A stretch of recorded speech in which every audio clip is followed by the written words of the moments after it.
بسم الله الرحمن الرحيم. الحمد لله رب العالمين، والصلاة والسلام على أشرف الأنبياء والمرسلين نبينا محمد وعلى آله وصحبه أجمعين، أما بعد.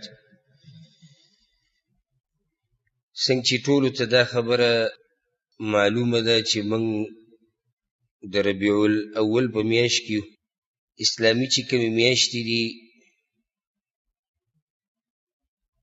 نو په هغې کې موږ اوس د ربیع الاول په میاشت کې ربیع الاول دا میاشت چې کله هم راشي نو د هغې سره ذهن ته عید میلاد النبي صلی الله علیه وسلم راځي، او خصوصا دا د یوې طبقې په عقیده کې او په منهج کې دا د هغوی تجارت دی. ټول کال هغوی دې ورځې ته او دې میاشتې انتظار کوي، او لکه څنګه چې شیعهګان روافض هغه د محرم دې میاشت ته پراته نو په دغه میاشت کې هغوی ماتمونه کوي. نو دغه شان د تصوف والا او بریلیان حضرات هغوی دې میاشت ته ډډه لګولي، او ټول کاروبار د دې خلکو هم په دغه میاشت کې رواني، بیا کال دغې ته پراته څه پروا نه کوي. نن خبره کوو د دې په باره کې، او څو ځله الحمدلله موږ په دې باندې ښه تفصیلي بحث هم کړی، خو بیا به یې کوو. د دین مسلې داسې نه دي چې یو پیر بیان شو او خبره ختمه شو. دین دا مسلې چې دي دې ته موږ هر وخت او د مرګه پورې ورته ضرورت لرو، او هر وخت دې ته ضرورت لرو چې دا بیان شي او دا واضح شي. که یو سړی بې پوهه وي نو کیدای شي بل بې پوهه نه وي، ټول خو نه دي پوهه په یو مسله باندې. نو ځکه بار بار کله یو مسلې ته ضرورت راځي، خصوصا اوس دا داسې مسله ده چې کال کې یو پیر راځي، نو پکار دی چې موږ ته د دې په باره کې ښه ډېر معلومات وي. یو خو اول زموږ د ځان دپاره، بیا دا چې موږ خواوشا کې خلک خبر کو، کور کې خپلوان خبر کو، ملګري کلیوال علاقې والا چې هغوی څه وکړي او څه ونه کړي. دې کې شک نشته چې د رب العالمین په اوچتو نعمتونو کې اوچت نعمت یو دا دی چې دې بندګانو ته رسولان، پیغمبران، انبیا را لېږلي دي، د دې دپاره چې دوی له زیری ورکړي او د دې دپاره چې دوی له یره ورکړي. او دا الله یوازې موږ ته نه دی را لېږلی دا پیغمبر، بلکې الله قرآن کې وایي ولقد بعثنا في كل أمة رسولا أن اعبدوا الله واجتنبوا الطاغوت. الله وایي ما هر امت ته پیغمبر لېږلی دی، هر امت ته مې رسول لېږلی دی. نو دا الله رب العزت هر امت ته لېږلی، او په دې ټولو انبیاو رسولانو کې د ټولو نه عزتمن او قدرمن او د ټولو نه اعلی او افضل هغه زمونږ پیغمبر محمد صلی الله علیه وسلم دی، چې هغه خاتم النبیین دی. په هغه باندې د نبوت دروازه بیا بنده شوې ده، او هغه سید المرسلین دی. کوم پیغمبران او انبیا چې الله را لېږلي دي نو هغه سردار دی، او خلیل رب العالمین دی، د الله دوست دی، او الله ته ډېر محبوب دی. مخلوقاتو کې د الله رب العزت چې دی څومره خوښ دی نو دومره بل څوک نه دي خوښ. هغه انسان چې د هغه په ذریعه الله رب العزت دی امت ته، دی خلکو ته حق لار وښوه، هغه انسان چې د هغه په ذریعې سره د قرآن الله رب العزت موږ ته بیان کو، او هغه انسان چې هغه موږ ته د جنت لار ښه واضحه بیان کړه او د جهنم لارې راته هم ښه واضحه کړه، د دې دپاره چې موږ ته ځان وساتو. او ځکه الله رب العزت قرآن کې دا خبره ذکر کړې ده وكذلك أوحينا إليك روحا من أمرنا ما كنت تدري ما الكتاب ولا الإيمان اے پیغمبر دا وحی چې موږ تا ته درلیږو دا زموږ په اجازې سره درځي. ګینې تا ته په خپل هم پته نه وه چې کتاب څه ته وایي او ایمان څه ته وایي. ته ته هم نه وې خبر، د ایمان د تفصیلاتو نه رسول صلی الله علیه وسلم هم نه و خبر، هغو ته الله خبر کو. ولكن جعلناه نورا نهدي به من نشاء من عبادنا وانك لتهدي الى صراط مستقيم. او پیغمبر یقینا ته خلکو ته نیغه لار ښیې. نو دا پیغمبر د الله رب العزت اوچت نعمت دی او د ده په ذریعه الله رب العزت موږ ته نیغه لار ښوولې ده. او که چېرته دا انسان نه وی د الله د توفیق نه بعد، موږ به هم چېرته په کفر کې او په شرکیاتو کې، په خزعبلاتو کې او په څه کې به اخته وو. خو د الله رب العزت رحم وکړو په دې امت باندې چې دا انسان یې ورته راولېږو. صحیحینو کې حدیث دی، په صحیح بخاري صحیح مسلم کې رسول صلی الله علیه وسلم وی زما مثال او د خلکو مثال داسې دی کمثل رجل استوقد نارا. یو سړی دی اورې لګولی دی، و دا رسول صلی الله علیه وسلم ځان یاد دی. یو سړی دی اورې لګولی دی، فلما اضاءت ما حوله، کله چې دی اور د ګیر چاپېره ځای رڼا کو، نو دا پتنګان دا ماشي او دا راځي په دې اور کې پرېوځي، ځکه چې رڼا ده نو هغو خو دې رڼا نه راځي او خبر نه دي چې دا اور دی، که دې ته موږ ورلو نو موږ سوځو. او دا سړی لګیا دی شړي د دې دپاره چې د دې اور نه بچ شي، خو نه هغوی زور لګولی دی چې موږ ورځو، ځکه چې رڼا یې لیدلې ده. نو دغه شان زه لګیا یم تاسو د بړو نه رانیسم چې د جهنم ته ګزار نه شي او تاسو زور لګولی دی ورځئ. یعنې رسول صلی الله علیه وسلم چې دا دین بیانوي او دا کوشش کوي او دا محنت کوي، خو د دې لپاره کوي چې دا خلک د جهنم د اور نه بچ شي. ګینې نور پکې هغه ته څه فایده وه، خو هغه د هغه ډیوټي دا وه، کار یې دا و، ذمهواري دا وه چې هغه دا دین بیان کړي او رب العالمین دا خلک د اور نه بچ کړي او جنت ته لاړ شي. دا اوچت نعمت دی، دا خوشحالي خبره ده چې الله رب العزت موږ ته داسې پیغمبر را لېږلی. بیا دې پیغمبر ورسره دا یاده کوي، دې پیغمبر چې کوم دین راوړی دی که نه، که تاسو په دې خبره پوه شوئ پر روانو خبرو په ټولو به پوه شئ. دې پیغمبر چې کوم دین راوړی دی هغه واضحه دی، پټ پناه نه دی. او حدیث کې دا راځي، امام احمد امام ابن ماجه راوړی دی، رسول صلی الله علیه وسلم وایي ترکتکم علی البیضاء لیلها کنهارها. ما تاسو په داسې لار پرېښودي یئ، په داسې دین مې پرېښودي یئ چې د هغې شپه هم د ورځ په شان ده. لا یزیغ عنها بعدي الا هالک. او د دې لارې نه چې څوک کږېږي هغه به تباه کېدو والی نو بدبخته به وي. نو دې دین کې داسې څه نشته چې موږ ته پکې تیاره ده. تیاره هغه چا ته ده چې څوک پې ځان نه پوه کوي. نو هغو کمی او عیب د دین نه دی، عیب د چا دی؟ عیب د دې کس دی چې څوک یې نه زده کوي. نور خو دا دین داسې رڼا دی، رسول صلی الله علیه وسلم وایي چې شپه هم ورځ ده، شپه هم ورځ ده. نو یاده کوي په دې دین کې څه مسله پټه نشته، مسله نشته. دا خو موږ بل طرف ته بیځو، په دې دین کې داسې پټه پناه مسله نشته چې موږ پرې نه یو پوه. معنی ده چې د عید میلاد النبي خبره پټه ده که واضحه ده؟ واضحه ده. راځو راځئ چې دا کومې خبرې کوم چې درته ته یاد وي نو روانه مسله به یې زده کړي. دویمه، دا دین پوره دی، دا دین دا پوره دی، په دې کې څه داسې کمی نشته چې الله رب العزت چاته دا ویلي چې یاره ته دا پوره که. او قرآن کې الله رب العزت دا خبره ذکر کړې ده، الیوم اکملت لکم دینکم، نن ما ستاسو دین پوره کړی. دا د عرفات په ورځ دا خبره کړې په حج کې.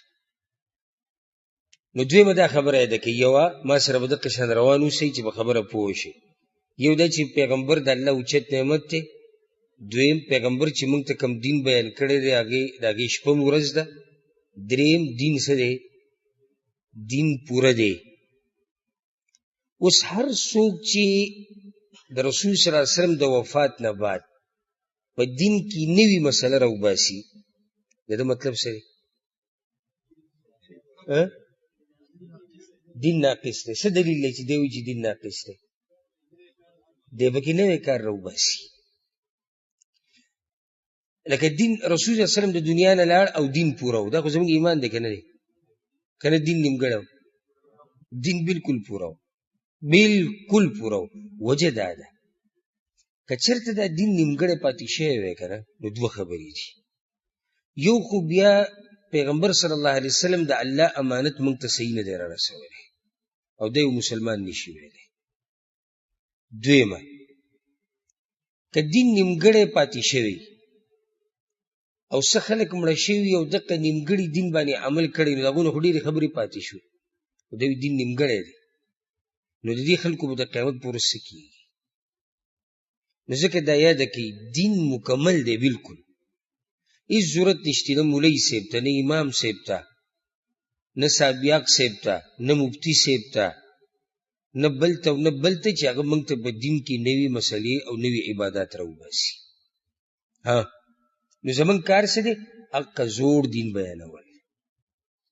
زمونږ کار هغه زوړ دین بیانول دی. موږ ګوره د نوي دین سره عادت شوي یو، نو هغه زوړ راته نوی ښکاري او هغه نوی راته زوړ ښکاري. لکه کله موږ چاته نصیحت وکړو که نه، دا کوم کار چې ته کوې دا په شریعت کې نشته. هسې مثال پې واله، به طور مثال وایم، یو خبره نه ډېر شی. به طور مثال لکه په مړي پسې په مقبرو کې او په لاسنیو کې ختمونه کول، د دې په شریعت کې اصل نسل نشته. ته اوس دته وایي چې ګوره دا کار نشته، نو دوی یو بل ته دا نصیحت وکړي چې علم ورسره نه وي، وایي ګوره دا زوړ دین مضبوط راونیسه، نه به دا نوی زده کړي او نه به درې زوړ شي. نو دلته اوس دې ساده ګل ته وګوره، هغه نوي ته زوړ وایي، زوړ ته نوی وایي. زوړ خو دغه دی چې موږ وایو چې د رسول صلی وسلم په زمانه کې نه و. دا ستا دا عمل د رسول صلی وسلم په زمانه کې دین نه ګڼلی کېدو، به دغه دین دی. او رسول صلی وسلم د دنیا نه لاړ او دی چاته ونه ښو دا کوم کار چې ته کې ورسېدی که نه. اوس په 14 صدۍ کې یو کس راغی، وایي دا شتي، نو دی نوی دین بیانوي که نه؟ دا کوم چې وایي چې نشتي دی نوی دین بیانوي، دا کوم چې وایي چې شتي دی نوی دین بیانوي. موږ خلط کړی، نوي ته زوړ وایو او زوړ ته نوی وایو. ګوره یو روایت کې راځي، امام طبراني راوړی دی، امام احمد هم راوړی، ابو ذر غفاري رضی الله عنه وایي لقد ترکنا رسول الله صلی الله علیه وسلم، وایي رسول صلی الله علیه وسلم موږ دنیا کې پرېښودو، یعنی زموږ نه لاړ وفات شو، او وی په اسمان کې که چېرته مارغه دا وزر ویي راویي که نه، د دې په باره کې موږ ته څه نه څه ویلي دي. معنی دا چې رسول صلی د دنیا نه لاړ او موږ ته هره خبره واضحه کړې ده. نو بیا ولې د دې بدعاتو خرافاتو دا چې زموږ په دې ملکونو کې او دا بعض خلک یې کوي، د دې بحث یې ولې نه کوو؟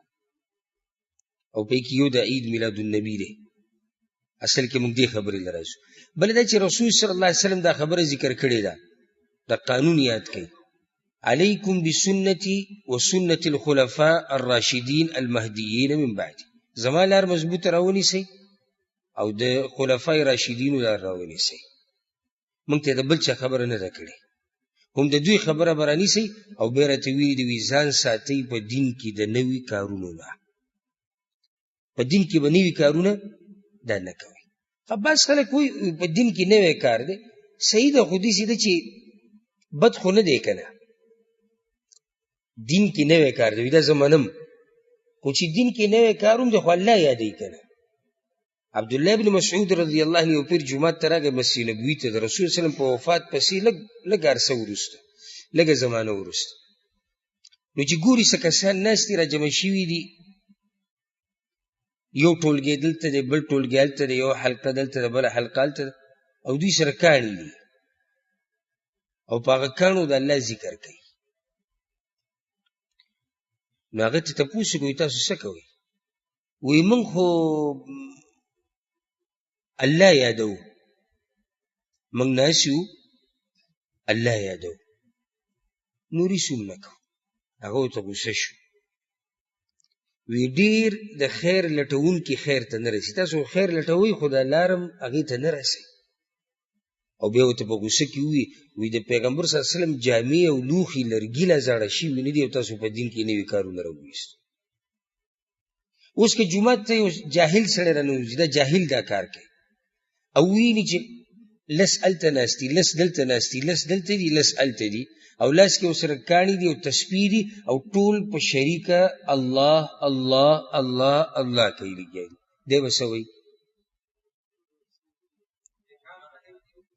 نیکان خلق دي او ذکر کوي. یو عالم پې رد وکړو چېرې دا کار بدعت مړه خوښه نو یار اوس په جومات کې سړی ناست دی الله یادوي ته ورته دا نشته. ګوره تپوس دا دی د الله یادول عبادت دی که نه دی؟ عبادت دی که نه؟ او عبادت په د چا په طریقه کې؟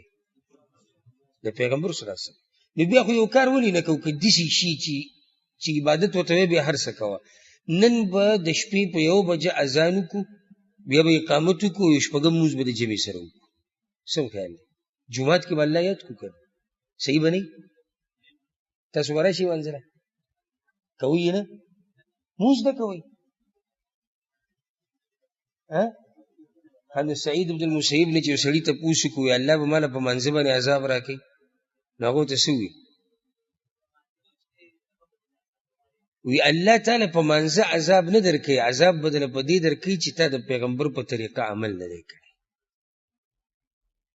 نو خبره دا یاده کوي چې شریعت خبره زما او ستا ذهن ته نه ده حواله کړي چې څه ته موږ ښه وایو هغه به ښه او چې څه ته موږ بد وایو هغه به بدي. چې شریعت کم کار ته ښه ویلي دي هغه کار ښه دی او چې شریعت ورته بد ویلي دي هغه بد دی. نو په بدعاتو خرافاتو کې ښه نشتی. دلیل پې څه دی؟ رسول صلی الله علیه وسلم وی وکل بدعة ضلاله او هر بدعت څه دی؟ ګمراهي ده. داسې نه دي ویلي چې بعض بدعات پکې څه دي؟ بعض بدعات ښه دي، نه هر قسمه بدعت چې دی هغه ګمراهي ده. بعض وی خیر دی. نو په بدعت کې په ګمراهۍ کې خیري خیر دی کوي نو ته اوس سله تنګې را تنګې نه موږ خیر پکې نشته شر دی. 2 لارې دي زموږ سره، 3 لار نشته. دا خبره یاده کوي. ګورئ یو لار هغه تابعداري د رسول صلی الله علیه وسلم ده، 2 لار تابعداري د شیطان او د خواهشاتو ده. منځ کې ګوره بله لار نشته. یا به د پیغمبر په کره سوچه سپینه لار ځي یا به په بدعات و خرافاتو کې اخته کېږي. یو سړی وایي چې زه ګوره بدعات نه کوم، زه خرافات نه کوم، زه د خواهشاتو تابعداري نه کوم، خو زه د پیغمبر تابعداري هم پوره نه کوم. نو ته روان چېرته یې؟ اوس تاسو ما په دې پوه کوئ. یو سړی دی د پیغمبر تابعداري نه کوي او چې کله ورته ته ووایي چې ته خو په بدعاتو کې واقع نو غوسه شو، شین شو، سور شو، وایي تا ماته بدعتي ووایي. نو ته ترې تپوس وکوه وروره چې د پیغمبر په طریقه عمل نه کوې او وایي چې زه بدعات نه کوم، د خواهشاتو تابعداري نه کوم، نو دا 3 لار کومه یوه د تا سره چې ته پرې روان یې؟ 3 لار شتې بله؟ زه پرې د دلیل د قرآن نه ښیم چې 3 لار بله نشتې. الله پیغمبر ته وی فإن لم يستجيبوا لك، کدی خلکو ستا خبره ونه منله، یعنی د پیغمبر تابعداري ونه شو، هغه لار پاتې شو. کدی خلکو ستا خبره ونه منله فاعلم انما يتبعون اهواءهم بغیر علم، نو پوه شه چې دا خلک په خپلو خواهشاتو پسې روان دي. بس نو لارې څو شوې؟ 2، یا د پیغمبر تابعداري یا د خواهشاتو او د شیطان تابعداري. 3 لار بله نشته. نو بدعات په دین کې نوي کارونه د دین په نوم او د تعریف یاد کوي. بعض راشي په موږ اعتراض کوي وایي تاسو چې هر څه ته بدعت وایي نو دې موټرو کې چې دا خلک ګرځي دا ډېر داسې سوال دی چې د سړي په عقل دلالت کوي چې دی ماشوم دی، چې عقل د ده څه دی؟ د ماشومانانو دی. تاسو چې وایي چې پلانې کار بدعت دی، پلانې بدعت دی، د رسول صلی الله علیه وسلم په زمانه کې دا سیمټ وو، دا لینټرې وي، دا لیټونه وو، نو تا په مسله ځان نه دی پوه کړی. موږ وایو بدعت څه ته وایي؟ یو کار کول نوی د دیندارۍ او د عبادت په نیت. ګاډي ته څوک د عبادت په نیت نه خیږي، لینټرې څوک د عبادت په نیت نه کوي، لیټونه او بجلی موبایل استعمالول د دنیوي امور دي، من خبره د څه کوو؟ خبره د دین کوو. بحث و بحث زمونږ د دین په باره کې روانه ده. نو چې څوک دا اعتراض کوي داسې پالتو اعتراض دی او ورسره دا خبره یاده کوي. علماو دا خبره لیکلې ده، وی د شیطان د عامې ګناه نه زیات بدعت خوښ دی. د شیطان د عامې ګناه نه زیات بدعت خوښ دی. ولې موږ یې وجه ذکر کړی و؟ دا سړی دین ګڼي پرېږدي نه. زه بېله مثال درکړم پوه به شي. یو سړی دی شراب څکي او تا ورته وایي چې وروره شراب مه څکه دا ګناه ده، نو که دی پرېم نه دي خو مني چې دی په څه کې اخته دی؟ په ګناه کې اخته دی. او یو ورځ به پرېږدي، که الله په نصیب کې د هدایت لیکلی یو ورځ به پرېږدي ځکه چې ګناه یې مني. دا کم سړی چې په بدعت کې واقع دی، د دین په نوم باندې یو نوی کار کوي چې څه اصل یې نشتی، د ده دا کار پرېښودل ډېر ګران دي ځکه چې دی د خپل کار ته ګناه نه وایي، دی د خپل کار ته عبادت وایي. هغه بل خو ته بیا هم ګناه ویل، هغه وایي شراب څکل ګناه دي، زنا ګناه ده، دروغ ګناه دي، دوکه ورکول ګناه دي، خو دا یار خو دین ګڼي. نو چې دین یې ګڼي دی به په اسانه پرېږدي؟ نه پرېږدي. په دغه بدعاتو خرافاتو کې مشهور بدعت هغه دا دی الاحتفال بمولد النبي صلی الله علیه وسلم. په کومه ورځ چې رسول صلی الله علیه وسلم پیدا شوی دی په هغه ورځ اختر او خوشحالي لمانځل.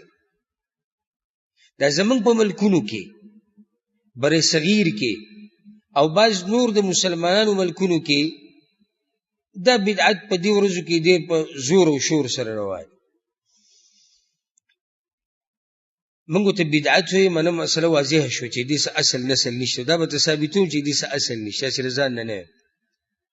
اول خو دا خبره یاده کوي چې تعجب خبره دا ده، دا درې غوره پیړۍ چې کمې دي، صحابه کرام، تابعین، تبع تابعین، په دوی کې دا عمل نه و.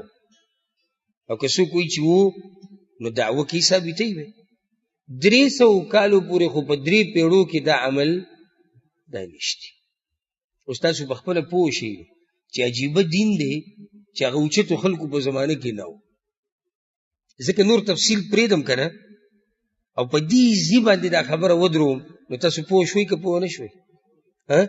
د رسول وسلم په زمانه کې نشتی، صحابه کرامو په زمانه کې نشتی، تابعینو په زمانه کې نشتی، د تبع تابعینو په زمانه کې نشتی. نو آخر دا کومه دینداري ده چې دغه دیندارو خلکو ته دې پته نه وه؟ صحابه کرام د یوې دیندارۍ نه دي خبر، موږ ته خبر یو. تابعین نه دي خبر. دا 4 واړه امامان، امام ابو حنیفه، امام مالک، امام شافعی، امام احمد بن حنبل رحمهم الله، دوی ته نه دي خبر. او موږ ته خبر شو، موږ لګیو او هغې ته دین وایو. نو چې دین ورته وایو نو دا خو په هغه زمانه کې وو که نه به و؟ په دې کې ګورې سړی ډېر زر راګیرېږي. او هغه څنګه داسې یو سړی ته ولیدو هغه په دغه ورځ پروګرامونه کوي، خوشحاله دی، موږ اختر دی او اختر دی. نو دنې ورته پوښ وکړه، وایي دا کوم عمل چې ته کوې دا عبادت دی که عادت دی؟ نو څه به وایي؟ عبادت دی، خو د ثواب په نیت کې. نو چې عبادت دی نو پیغمبر ته پته وه او که نه وه د دې؟ تاسو وایئ چې څوک یې کوي لازم به څه وایي؟ او که ووایي چې پته ورته نه وه بیا خو بل طرف ته اوړي. نو دی به لازم څه وایي؟ پته ورته وه. وایي چې پته ورته وه نو موږ ته یې بیان کړی دی او که نه دی؟ که دی وایي چې بیان کړی نه دی بیا خو پیغمبر والعیاذ بالله خیانت کړی دی. نو دی به لازم څه وایي؟ بیان کړی دی. بس اوس موږ ته هغه ځای وښایه چې کوم ځای کې بیان کړی دی. د ټوله قیسه ختمه شوه. که دا د 100 چته بلډینګ ودرولی که نه، دا ټول به سره د بنیادونو داسې کېږي. بس صحیح شو. راواله کتاب په سند سره ما ته وښایه چې رسول وسلم ویلي چې ای خلکو په کومه ورځ چې زه پیدا شوی یم په هغه ورځ به اختر کوئ، په هغه ورځ به حلواګانې خورئ، په هغه ورځ به راجمع کېږئ، جړاګانې به کوئ، په هغه ورځ به نعتونه نظمونه وایئ، په هغه ورځ به ګډېږئ، په هغه ورځ به چرس کوئ، په هغه ورځ به بنګ څکئ.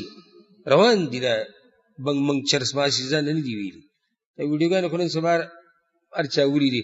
پوخا که علما او غریبانانو به وي خلکو به نه منله ویل حدیث به هم کېږي اوس خو هر څه مخامخ ولیدی شو کوم ځای کې دا راغلي دي او زه وایي ګزاره به در سره وکړو ګزاره په کمزوري روایت کې وښایه چې سندن کمزوری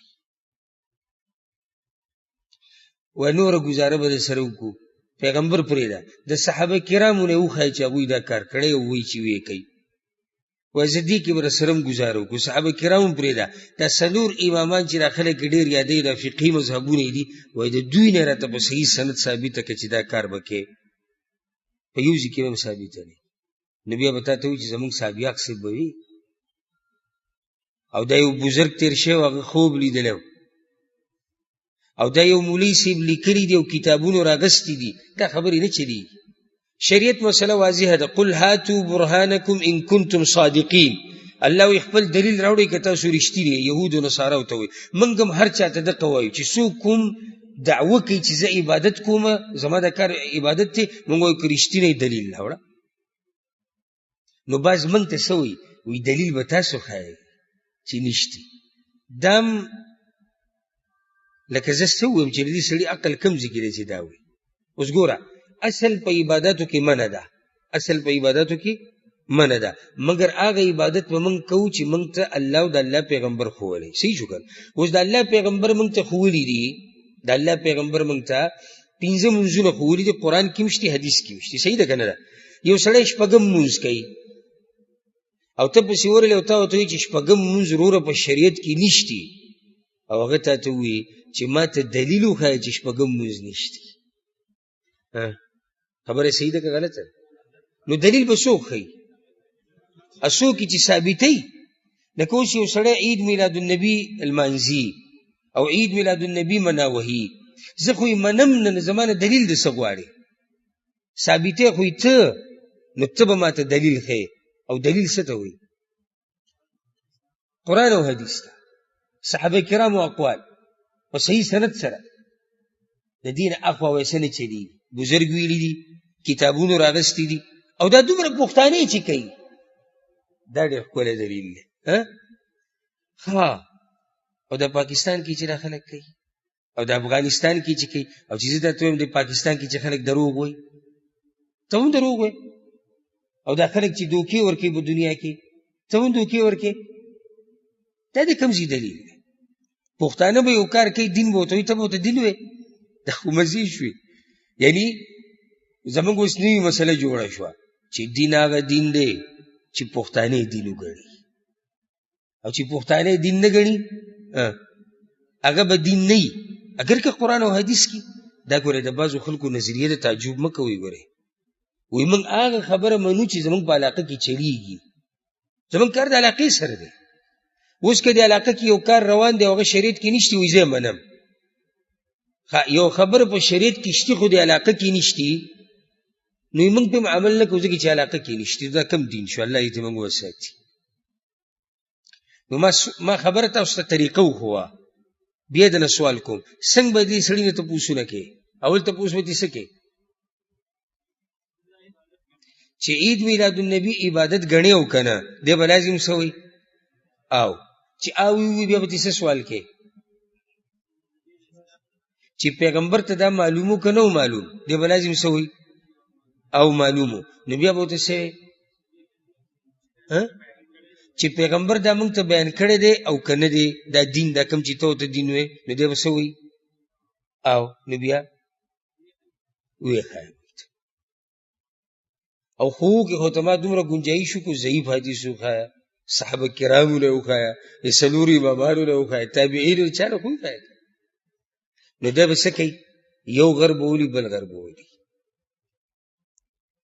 وی څه وی وی رسول صلی الله علیه وسلم به د پیر په ورځ روژه نیوه پیر او جمعرات به روژه نیوه کنه دوشنبه او جمعرات او وی رسول صلی الله علیه وسلم حدیث کې ویلي چې په دې ورځ پیدا شوی نو ګورو روژه ونه نیوه ځکه چې پیدا شوی دی پکې نو که موږ پکې الله یاد کړو په بار ربیع الاول باندې نو څه تندر راولېدو جواب د هغې دا دی جواب یاد کړه په دې حدیث کې رسول صلی الله علیه وسلم د پیر د ورځې د دوشنبې د ورځې نور هم فضایل بیان کړي یوازې دا نه چې زه پکې پیدا شوی خو یاد کړه دا مسله یا دا خبره دا خبره چې څوک کوي د الله را لېږلې د دین د بیانولو دپاره دی د خبره او د مولوي صاحب خبره یو شان نه ده. ګورئ چې دغه پیغمبر وایي چې د پیر په ورځ روژه نیوشتي نو شتي، ځکه چې الله ورته ویلي دي.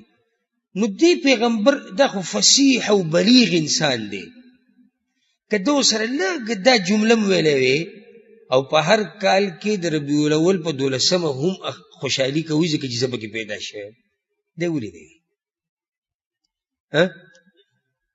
چې نه وي خو نشتي که. بله مسله د پیر دا ورځ خو په هفته کې په مخه راځي او ته خو ټول کال کې یو ورځې ته پروت یې.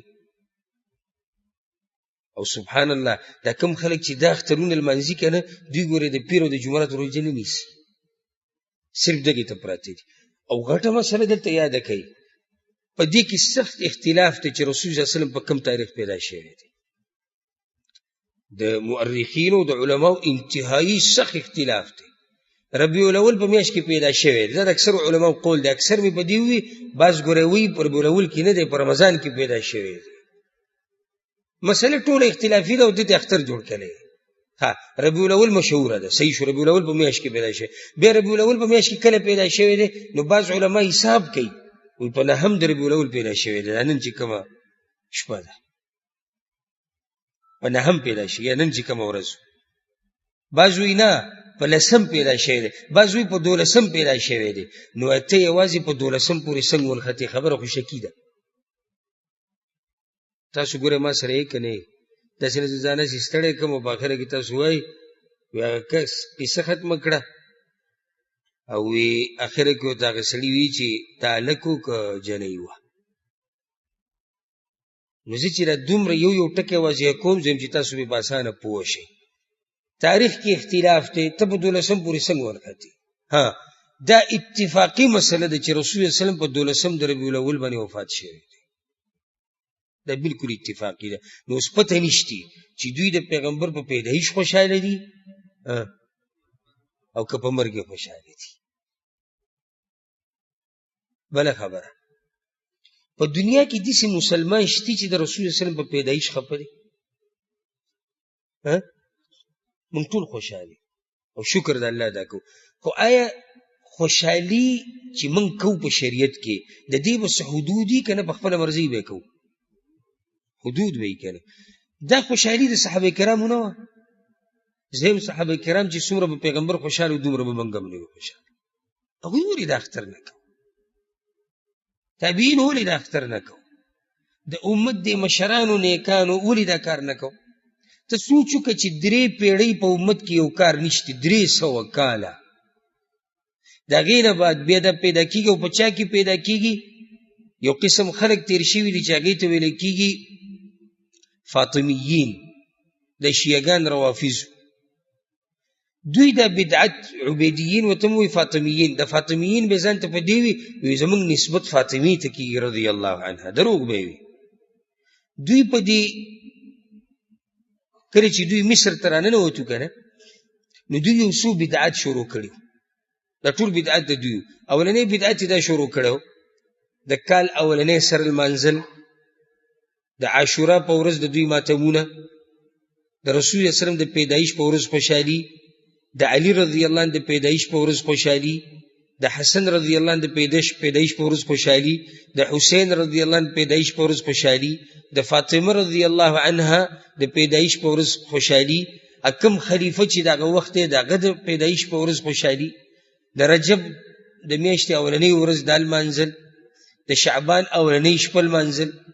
دا ټولې جاخې د دوی راویستې دي. د دې نه مخکې دا کار د سره ونو. نو عجیبه ده چې 300 کاله یا د دې نه زیات په امت کې یو عمل نه و او وروسته دوی راویستو. اوس خلک ورته څه وایي؟ خلک ورته وایي دا دین دی.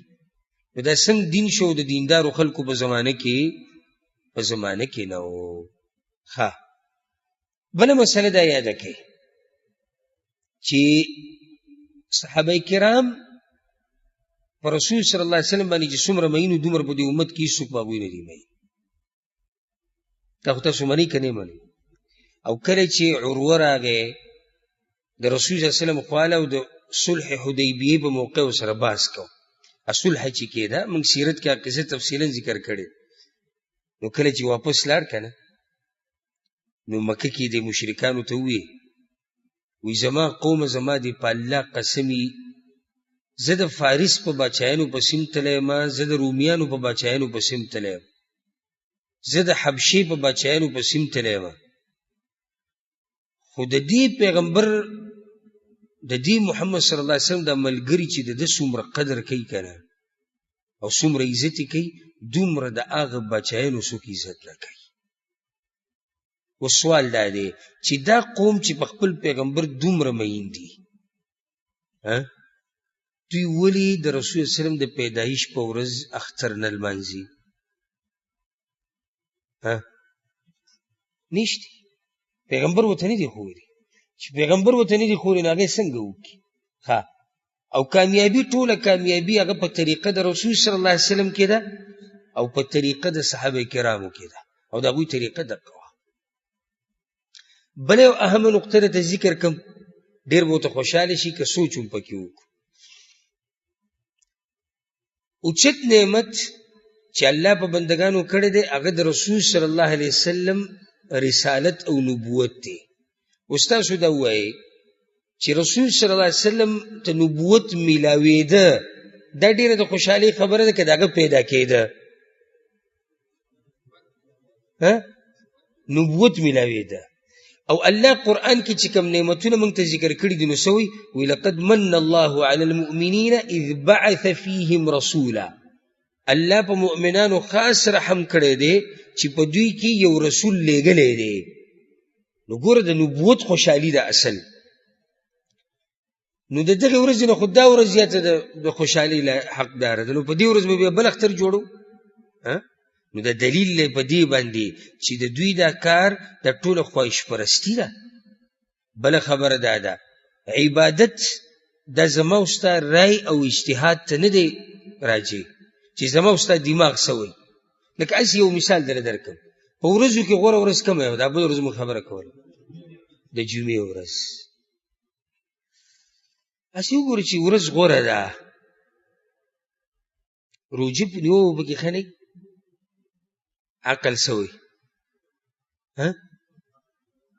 تاسو ولیکلي ښه بی عقل سوی چې روجې نیوه به ولې به ښایي ورځ غوره ده. بل دا چې په دې کې هغه وخت دی چې الله پکې دعاګانې قبلوي. خو رسول صلی الله علیه وسلم وایي د جمعې په ورځ چې صرف جمعې په ورځ روجې نیسي مې نیسه. دا مې دله هسې مثال درکو چې د عباداتو مسلې د زما او ستا اجتهاد ته نه دي راځي چې زما او ستا عقل سوی زما او ستا اجتهاد سوی. موږ به چا ته ګورو؟ موږ به شریعت ته ګورو. علي بن ابي طالب رضی الله عنه وی که دین په عقل وی که نه نو د موضوع په لاندینۍ حصه مسح کول غواړي. بیا یو سړی د موضوع په خپو کړي دي یا جورابې مسح موږ څنګه کوو؟ د پاسه دې سې لاس سره کوو که اسې عقل سوی چې کوم ځای مسح کول پکار و؟ لاندې طرف، ځکه چې لاندې طرف ډېر استعمالېږي. خو دلته عقل مقل نه چېرېږي. شریعت تا ته وایي مسح به بره کړې. ته د عقل مه جنګوه را جنګوه چې نه نو دا خو جي پیغمبر پیدا شو جو مونږ خوشحالي وکړو جو کفر وموکو. او دا بعض مولیان نه دي دوی په دې ښایسته تقریرونو او په دې جذباتي خبرو د عوام یرغمال کې د زړونه ول راونیسي نو غریب بیا غږ نشي کولی. لکه اوس یو مولوي صاحب راغی دې جومات او تقریر یې شروع کړو د دې سپیکر نه سمه ګړزه وباسي خلکو پیغمبر چې په کومه ورځ پیدا شوی دی په دې ورځ خوشحالي کول دا به ایماني که کفر به وي. عوام غریبانو داسې راټول شو. د چا پلار به جواب ورکړي نو څه وایي په دې ورځ خوشحالي کول به ایماني که کفر به وي؟ څه به وایي خلک؟ کفر ورته څوک وایي؟ ایمان. ګوره په دې کې ته راګیر کړي. بل دا چې د سپیکر نه دومره ګړز وویستو دومره چغې وواله چې هغې سره خلک هسې ویرول چې یاره مولوي صاحب خو سم دلایل راوویشتو. لکه هغه قسمه تاسو ته ویلي وو که او ملګری لګیا وي زمونږ یو ملګری دغه له تللی چې خطبې اورېدوله وي چې راغی وي چې څه ناشنا تقریر یې وکړو وي چې څه یې وي وي دا سپیکر یې سمداسې وخوځه وی چې څه یې وی دا منبر باندې سمه زلزله وه او د سپیکرو سمه ګړزا کوله دا زمونږ دپاره لکه غټې خبرې دي دلایل هم زمونږ دقه دي بل ورسره زیاتي که د مولوي صاحب اواز ډېر خوږ و دا هم دلیل دی موږ چې کله وګورو چې اواز خوږ وي که نه نو موږ وایو دا هم غټ مولا دی ځکه چې اواز یې څه دی خوږ دی بله ورسره زیاتي که بله پټکۍ څومره غټ پټکۍ ورسره بله والا ګیره څومره مزېداره وه بله ورسره والا د نوم سره یې مولوي صاحب لیکلی و بله ورسره والا سپینې جامې هغه کورته غونته کې نه هغه بعض هغه ډېرې اچي سپینې جامې کورتې اغوستې وه الله اکبر دا کوم دلایل د بیان ځکه پرون ما یو ویډیو وکته د یو کس تور پټکې ښه مزېداره ګیره او سپینه کورته زمونږ خلک به درته څه وایي تاسو ته مولوي صاحب نه دی اخوا نور څه کتو ته ضرورت شتي دلیل ملاو شو که نه چې مولوي صاحب دی څو دلایل دي موږ سره دوه نه پټکې ګیره سپینه کورته بیانون کوي څلورم بل والا او هغه دا وایي او په تاسو دې بیا الله رحم وکړي دا فتوی په تاسو لګولې ده زه خو ترې وتی یم زه پکې خیب بچ یم وایي چې د کوم سړي یوه ښځه یي دا د سره سړی نه دی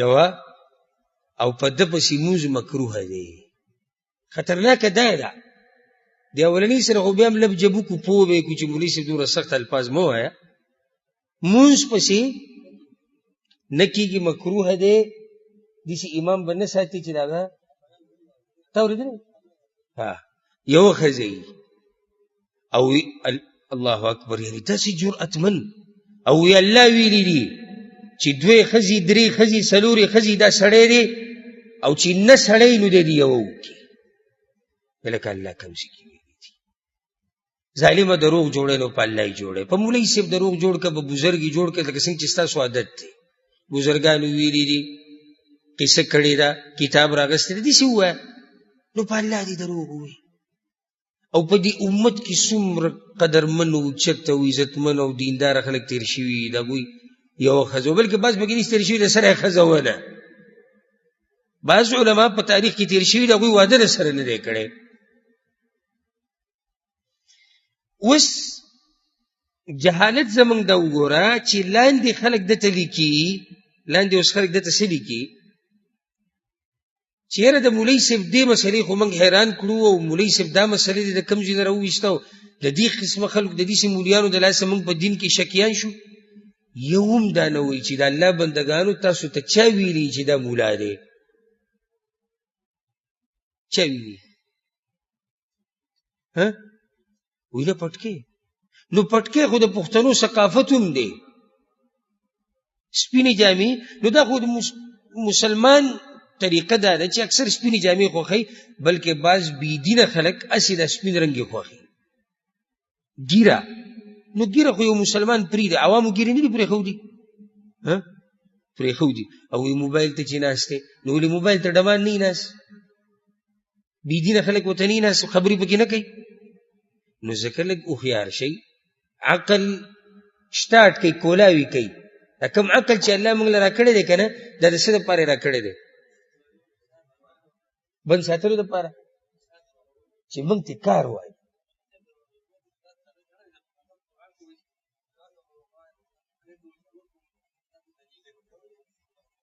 نو خو دقه یې ویلي دي وی الله ویلي دي وی الله ویلي دي چې سړی دلیل دی قرآن کې راغلی دي اوس عوام دې نه خبر دي قرآن کې راغلی دي الله وی چې سړی مثنا و ثلاثه و رباع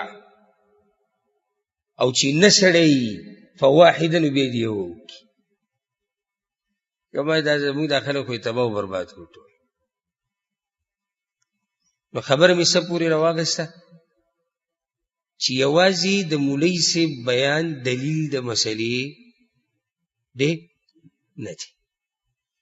که ډېر خوږ اواز وي، که دا سپیکر سم داسې وخوځي راوخوځي بس پکې دا سپیکر غزار وکړي جذباتو کې راشي، که په دې سټیج باندې زلزله راولي متاثره کېږئ به نه ګورئ، او که داسې درته قار شي که نه دا یو نیم دې سور شي داسې سړي ته کوي. دا یو نیم مولي عملي دلې سم کشتي کوي ترڅو ته ویم او چې داسې ته سړي ته وایي تاسو ته وایم سترګو ته وګوره هغه هسې غریب په دغه کې راشي چې ما ته وایي نه دا مولي صاحب جایز دی بلکل جایز دی ته څه کې کوه په هېڅ شي به نه متاثره کېږي وبقال الله وقال رسول الله صلی الله علیه وسلم. او که دې ته وایي چې زه مولا یم وایي مولوي صاحب هم علماو راته دا خبره ښوولې ده چې دین قرآن او حدیث دی، خفه کېږي به نه. زما د زړه سري ښه دې قدر کوم ښه دې عزت کوم، خو چې په مسله دې راته دلیل نه یې ښوولی که نه نو منمه یې دله ده. او واضح ده چې دلیل نه ښیي نو څه چل دی نشتی، ځکه که وې نو بیا به یې ښوولی او یا به خبره تاویی را تاویي لکه څنګه چې ما دغه ووایي چې د پیغمبر د پیدایش په ورځ خوشحالي کول کفر دی که ایمان دی؟ دا اوس خلک متاثره کول دي. خباس څه وایي ما د یو مولوي صاحب تقریر اورېدو او دا عوام غریبانان یې څومره ټینګ کړي وو که واورئ یو سړی په بازار کې ګرځي جنکۍ تنګوي، یو سړی په لارو کوڅو کې ګرځي نشې کوي، یو سړی ګرځي جواري کوي، یو سړی ګرځي فحاشي کوي، یو سړی غلا کوي، یو سړی ډاکه کوي، او یو سړی ناست دی د پیغمبر د پیدایش په ورځ خوشحالي لمانځي په جومات کې یا په یوځي کې، نو دې غوره نه شو د دې نورو نه؟ دې خبرې ته ګوره کوم طرف نه له راغی. خیر دی که نه؟ ورته وایه مولوي صاحب لږ صبر دا چې لګیا دی د پیغمبر د پیدایش په ورځ خوشحالي لمانځي دیم په ګناه کې اخته دی او دا نور دغه هم په ګناه کې اخته دي. ولې دوی بدعت نه کوي او بدعت ناروا نه دی؟ ناروا دی که نو چې ناروا دی خو ګناه ده، نو چې ګناه ده دا هم ګناه ده هغه هم ګناه ده. او بله مسله دا شرابي صرف په بار ربیع الاول باندې شراب څکي، ډاکو بار ربیع الاول ته ډډه لګولي ډاکې کوي چې ته صرف دقه یو ورځ یادوي چې یاره که سړی جومات کې کښېني نو نورو ورځو کې دا خلک ولې په جومات کې نه کښېني، په نورو ورځو ته ولې بیانونه نه کوي؟ نو په اصل کې د دوی سره سشتي نه، نو ځکه کله یو غر ولي کله بل غر ولي یاد یې کوي ښه په ډاډه یعنی داسې یې کوه که نه چې ضرب برابر زړه دې کته بره نه شي. یاده کوي دا خبره قرآن او حدیث صحابه کرام تابعین تبع تابعین دا څلور امامان هیچ چا نه دا نه دي ثابت چې هغوی دا ویلي چې پیغمبر صلی الله علیه وسلم به کومه ورځ پیدا شوی دی په هغه ورځ به تاسو اختر لمانځئ. بیا په دې کې قسمونه دي، بعض خلک کینی صرف په جومات کې د پیغمبر سیرت بیانوي او پیغمبر را یادوي، دوی هم بدعت کې اخته دي، خو بدعت د بدعت هم مراتب دي، د دوی هغه بدعت پکې د نورو نه لږ کمزوری دی، وجه دا ده چې شرک مرک پکې نه کوي، خو یو نوي طریقې د دینداري راویستې ده، بیا هم بدعت دی، زه ورته ښه کار نه وایم. دویم قسم هغه دي چې په لارو کوڅو کې ګډېږي، لیدلي دي که نه هم دي لیدلي سندرې باقاعده د اوس نه سټاټې دي، او چې کم مشهور اجراګان او کدړاګان دي هغه ول راولي هغه پکې ګډېږي. د الله بندګانو ما ته دا ووایي یو سړی راغلی دی ګډېږي ولې وایي پیغمبر په دې ورځ پیدا شوی دی. کم پیغمبر چې په دې ورځ پیدا شوی دی نو خو د ګډا نه منع کړې ده. د دې نه دا واضح شوه چې د ده د خوشحالي د دغې دپاره نه ده، اصل کې په دې چلونو خېټه ساتي. او زه درته دا ویم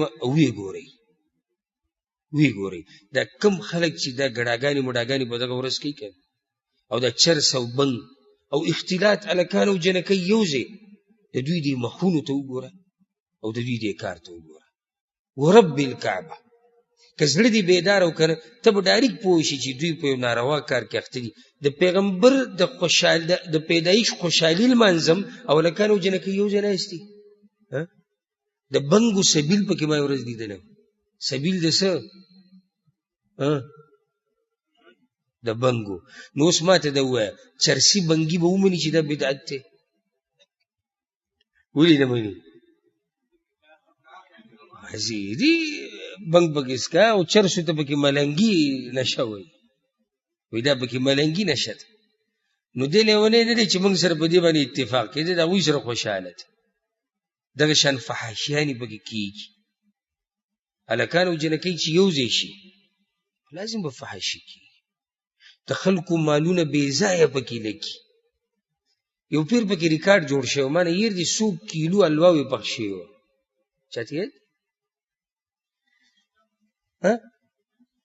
25 ټن الوا دا صرف پاکستان کې پخ شوې وه یعنې هغه نور بریلیان د نورو ملکونو چې کوم دي او نور صوفیان د افغانستان او د انډیا او د بنګلادیش هغه او د نورو عربو ملکونو د هغوی قصه نه ده قصه صرف د پاکستان د صوفیانو او بریلیانو ده 100 ټن الوا 25 ټن الوا او که دا پیسې راغستې و غریبانو الله ورکړی او د الله په یو داسې لار کې لګولی وي چې هغه په شریعت کې وې وغیره نه په دې ورځ الواګانې لیوټون هم لیدلي هر ځای شین کړی په یو داسې ملک کې چې غربت هلته څومره ډېر دی په لارو کوڅو کې ماشومان هم پکې پراته یي ځای نه د سر پټېدو زنانه غریبانانې کورونه یې نه په فوټپاتونو اوسېږي په یو داسې ملک کې سړی رالګي علاقه یې ټوله تکه شنه کړې ده څه کې د پیغمبر صلی الله علیه وسلم د پیدایش ورځ ده ته چې کوم پیغمبر یادې که نه هم هغه پیغمبر دا ویلي دي وایي که زه د یو مسلمان سره روان شم د هغه په حاجت کې او د هغه په مرسته کولو کې دا ماته د مسجد نبوي کې د یوې میاشتې د اعتکاف نه غوره دی د اعتکاف په کوم ځای کې مسجد نبوي کې او څومره یوه میاشت وایي د دې نه زما دا خوښه ده چې زه د یو مسلمان سره روان شم او د هغه یو حاجت پوره کړم او تا دنیا ټوله تکه شنه کړې ده دا بیلونه به ورکې دا الواګانې به خورې دا پروګرامونه دا درس دروس دا نعتونه دا ټوله شپه چې خلک ویښي که دا خرچې دا پیسې موږ روانو په غریبانانو یې ولګوو نو کار به ونه شي نو کار به وشي خو د دوی به بازار څه شي به بند شي نور څه شتي نه د صوفیانو او بریلیانو سره صرف څه دي بار ربیع الاول شیعګانو سره څه دی محرم او زمونږ سره څه دي زمونږ سره خو ټول دین دی الحمدلله زمونږ هره ورځ د خوشحالۍ ده زما دې په الله قسم یې روزانه چې زه درس ته کښېنم او د پیغمبر دا خبرې بیانوم که نه او یا کور کې تیاروم درس زما د زړه د خوشحالۍ نه ټوپونه وایي چې الله موږ له دا پیغمبر را کړی دا دین یې را کړی اوس په ټول کال کې زه یو ورځ ته پروزم خوشحالي به کوم موږ هره ورځ خوشحاله یو موږ په هر مانځه کې خوشحاله یو موږ په هر لمحه کې د الله شکر ادا کوو چې یا الله ستا شکر دی چې موږ له دې دا پیغمبر را کړی دا دین دې را کړی دی خو کال کې یو ورځ ته نه یو پراته من د شیعګانو پیښې نه کوو د روافضو نه د صوفیانو د بریلیانو پیښې کوو الحمدلله زموږ خبره واضحه ده زموږ دین واضح دی او که د دوی نه دي دا قیسې واغستې نو مذهب یې ټول څه شو ختم شو او تاسو ته ما قیسه کړې وه که نه د څه ستاسو د ذهن به پته ولګي په دې پورې که دا مسله دې ترې لرې کړه نو ټوله قیسه ختمېږي څنګه مغلو کې یو میم دی دا پښتانه وایي که میم دې درکړو خو هسې جاښه پاتې شوه قیسه د توتي او هغه داسې بیا یې درته کومه وی یو زنانه چې هغه د باچا لور ووي هغې وی که چا ما ته قیسه وکړه د توتي په باره کې او دا قصه زما خوښه شوه نو یا که چا ما ته قصه وکړه او زما خوښه شوه داسې نو دی به زه ژوندی پرېږدم او که د چا قصه مې خوښه نه شوه نو دی به زه وجنم. اولنی کس راغی غریب یو څو ټکي قصه وکړه نور به څومره اوږدولی چې ختم یې کړه د هغې خوښه نه شوه مړی دویم دریم داسې بل یو راغی هغه ډېر هوښیار هغه وي یو طوطي و جي شروع یې طوطي نه وکړه وایي دا طوطي او بیا به قصه اوږده کړه او دغه طوطي چې کم دی نو دا طوطي او د ده پلار طوطي او پلاری طوطي او پلاری او نګیاډ او نګیاډ وایي دغه زنانه ورته وایي چې بیخ دي اوس دا څه طوطي طوطي دي لکه ولي دا قصه سره ختمه کړه هغې ورته وایي چې طوطي کې خو زما ساه پروت دی که دا طوطي دا قصه ما ودروله تو سر رانه وایي طوطي سره خو زه ژوندی یم او چې طوطي قصه ته په ما بنده کړي نو خو زه لاړم ختم شو نو د دې غریبانو څه نور څه شتي نه په دې طریقې سره د خلکو دا زړونه ځان ته راړولي موږ چې به پیغمبر مینو نو ولې موږ د پیغمبر سره بغض لرو والعیاذ بالله او زه درته په الله قسم خورم چې دا کمې خبرې چې ما تاسو ته نن وکړې که نه چې د پیغمبر د پیدایش په ورځ اختر دا په شریعت کې نشتي د عرش والا رب په نوم درته قسم خورم چې دا په دې بیانو ځکه چې موږ په دغه پیغمبر مین یو ځکه چې دغه پیغمبر راته ویلي دي چې په دین کې به کمی زیاتې نه کوئ همدغه پیغمبر راته ویلي دي چې د ځان نه به خود ساخته عبادات نه جوړوئ همدغه پیغمبر راته ویلي دي چې د دین په نوم به دا ګډاګانې مډاګانې دا سندرې دا ټپې دا غزل دا شعرونه د دین په نوم دا بېهوده کارونه به نه کوئ د دوی دا کمې ټپې غزل او شعرونه چې جوماتونو کې وي ډول ورسره په جومات کې لګي او هغې سره نرۍ غونته کې باجه ورسره هم وایي دا جیره تصوف دین دی دا به پیغمبر کړي زنانه او هلکان زنانه او نارینه په یو ځای کې راجمع شوي دي ګډېږي تاویږي نشه دي بنګ پکې څکي چرس پکې څکي دا به پیغمبر موږ ته چې ته ښولي نو د الله نه یره پکار ده الله رب العزت چې موږ د هر قسمه بدعاتو خرافاتو نه وساتي نو دا ورځ را روانه ده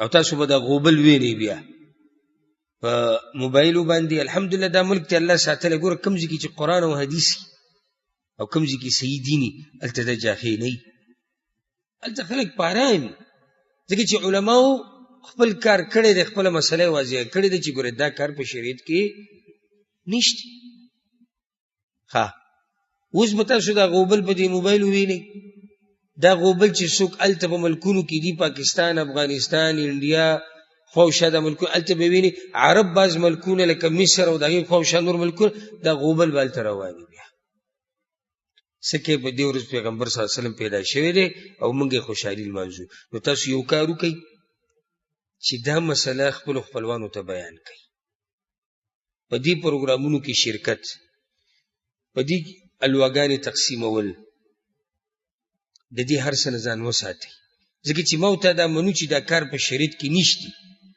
نو چې شریعت کې نشتی بدعت دی نو په بدعت کې به ته د چا مرسته کې نه ته به مرسته نه کې بلکې ته به کوشش کې چې دا خلک په ښه طریقې سره پوه کړي ښه طریقه یعنی په حکمت سره ډېر موږ سره چې ملګري کم ناست دي دا بعض لږه سختي کوي که نه کله نو زه دې بعضو ته یم کذلک کنتم من قبل فمن الله علیکم ته هم مخکې دغه شان وي په دې مسله نه وي پوه نن ته پوه شوی الله د باندې رحم وکړو نو دغه شان دا کم زموږ دا وروڼه او خویندې چې نه دي پوهه او دوی به هم الله ورځ رحم وکړي زما او ستا ذمهواري څه ده په ښایسته طریقې سره د دلایلو په رڼا کې خپل ورور پوه کول خپله خور پوه کول خپل مشران او کشران پوه کول الله رب العزت ته موږ ته نیغه لار وښیي او الله رب العزت ته موږ ټولو ته هدایت نصیب کړي او الله رب العزت ته موږ د بدعاتو او د خرافاتو او د هر قسمه بېدینۍ نه وساتي هذا والله اعلم وصلى الله وسلم على نبينا محمد